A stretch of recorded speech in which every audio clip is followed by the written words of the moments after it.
కొంతమంది మగాళ్ళు చాలా దారుణంగా ఏడుస్తారు. మగాళ్ళు ఏడవచ్చు అంటే నేను అంటాను, ఏడవచ్చు.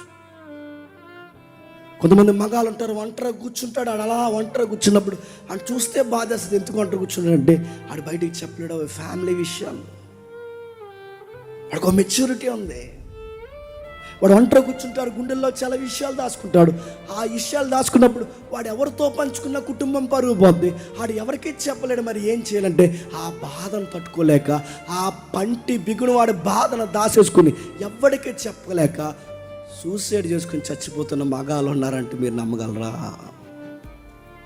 అటు అమ్మను ఆనంద పెట్టాలో, ఇటు కట్టుకున్న దాన్ని ఆనంద పెట్టాలో, ఇటు తోబుట్టువుల మాట వినాలో, లేదా నా భార్య తాలూకా మాటలు వినాలో, ఇద్దరిని సమానంగా చూడలేక, వాళ్ళలో మాట వినక, వీళ్ళలో మాట వినక, ఉదయం నుంచి సాయంత్రం వరకు గొడ్డులా కష్టపడి ఇంటికి వస్తే ఇంట్లో మనశ్శాంతి లేక ఇసుకుపోయి ఛీ ఇలాంటి బతికే కన్నా చచ్చిపోతే బాగుండని ఒంటరిగా పోయి ఎక్కడో నదుల దగ్గర దూరంగా కూర్చుని ఏడ్చే మగాళ్ళు ఉన్నారంటే మీరు నమ్మగలరా?